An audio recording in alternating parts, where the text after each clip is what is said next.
And now on the line is Benoit Qua. Benoit is an assistant professor in the School of Veterinary Medicine in UCD. Benoit, welcome to Near FM. Thank you very much for having me. Hello. Okay, Benoit, could you start off by telling our listeners today a bit about who are the UCD School of Veterinary Medicine and the veterinary hospital you have? Yes. So the UCD School of Veterinary Medicine is the only vet school in the island of Ireland, and it's accredited for, like, our degree is accredited for practice in Ireland, in the UK, in Europe, and also in America, Canada, and Australia. So we have a wide variety of students coming through.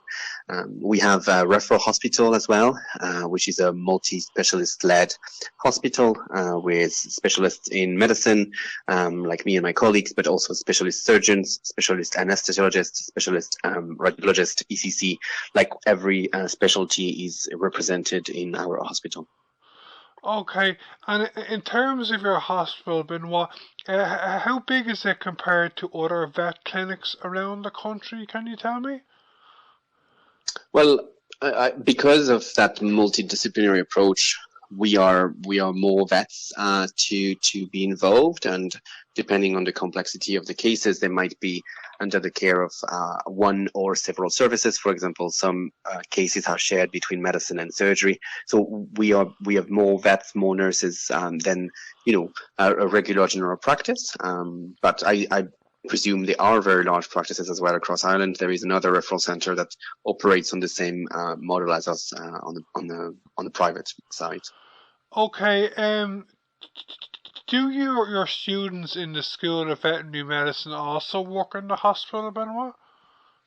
Yes, so my appointment is mixed. I spend 50% of my time in the hospital doing seeing appointments, seeing clients, doing procedures, and then 50% of my time is dedicated to teaching and research. In the hospital, we have the final year vet students that are following us and attending the consultations with us, and discussing every case in depth with us. Okay, that's very interesting. Okay, I read the article about yourselves and your appeal for dog and cat blood on the FM 104 website recently, Benoit. Can you tell me more about the history of dog and cat blood the donations in Ireland today, Benoit? Yeah. So, just like in humans, we recognize the need for blood products for our patients, and overall blood transfusion is practiced in veterinary medicine across many species, like dogs and cats, which is kind of the main focus of me being with you today, but also horses, alpaca, ferrets. Like, it's been described in multiple species, and the goal is always the same: is to try to save a patient, either because there has been a massive blood loss, like, for example, a patient that has a road traffic accident, or some patients that need to have very invasive surgery and may lose a lot of blood during surgery. They will require transfusions. There are also some more complicated diseases where there is destruction of the blood cells or destruction of the bone marrow, and these patients may require blood transfusions as well in the acute phase of the disease. So the need for blood is recognized, just like it is in humans, and we have an established blood bank, which means that we store dog blood, and we have a list of cat blood donors that come on an on-demand basis when we have the need for a cat blood donation. I imagine that there is huge demand for the blood, is there?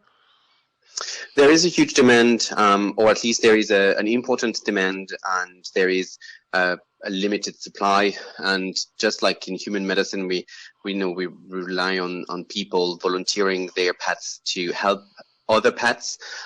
So it's important to know that, with one dog blood donation, we can help 3 different dogs, because we can make 3 different products out of that blood donation. In cats, it's a 1-to-1 help, but it's still a very, very important help for us. We've had 2 cats this week that needed blood transfusion, and so we were very grateful that people would volunteer their cats to come and donate blood.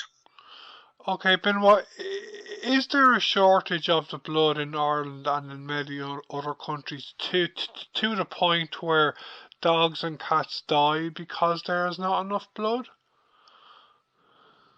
Well, I think it's always a concern. It's a very much a concern for cats for sure, because sometimes if we don't have cat blood available, we perform a transfusion with dog blood, but we know that it's not tolerated as well, and that's why we are always on the look for more cat blood donors, because we know that it's not ideal to transfuse dog blood to a cat, but it's a life-saving procedure to be performed only if needed.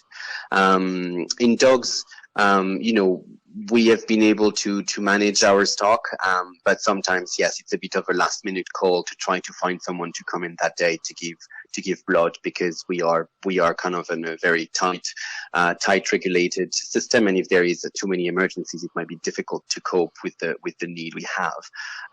So I can't say that a number or say that for sure there are pets that are dying because they don't have access to blood, but it can certainly happen, and it's something that we are trying to avoid, but makes us work on a very tight schedule sometimes with the owners to come on the same day for blood donation. The work you do, kind of blood transfusions and stuff, are you the only place that does that in Ireland, or are there other vet clinics who do the same kind of thing? Other vet clinics have been providing blood products, and I think it's feasible to do it on an on-demand basis as well. So I believe these places have like people on call or dogs on call that they can sample and just give the blood. I mean, sometimes the necessity for blood means that the travel to a referral hospital might not be possible for this patient. So it's commonly performed in other practices for sure, and then larger practices or practices with a lot of emergency might have a blood bank where they are able to stock some amount of blood. This is fascinating. I didn't actually know all this information. Okay, Benoit, if any of our listeners today want to help you in UCD, can you give out the relevant information and requirements for them to be able to donate blood? Yep. So we are looking for dogs that are young adults, so above 1 year old, that have not travelled outside of Ireland, and that are up to date on their vaccine and dewormer. We are aiming for dogs that are above 25 kilos, so we can do what we call a full blood donation, meaning that with one donation we can help 3 different patients. So if your dog fulfills these criteria, you can contact us at vetblooddonorclinic@ucd.ie, and that's also available on the social media of the Vet Hospital on Facebook and Instagram, vetblooddonorclinic@ucd.ie. For cats, we are looking for young adult cats as well that are above 4.5, around 5 kilo cat, and the same email address is the contact point. Michael is our blood bank coordinator, and he will respond to all of the owners with like a little questionnaire, and then we usually organize a first visit that is called a trial, where we assess the demeanor of the donors, because we obviously don't want them to be overly stressed or anxious by coming for the blood donation, and then we perform also basic blood tests to ensure that they are healthy before we enroll them in the program. And the process is a voluntary process. Do people get paid or anything? Do they? No, it's an entirely volunteer process, and so people are volunteering their time and volunteering their pets to help other pets.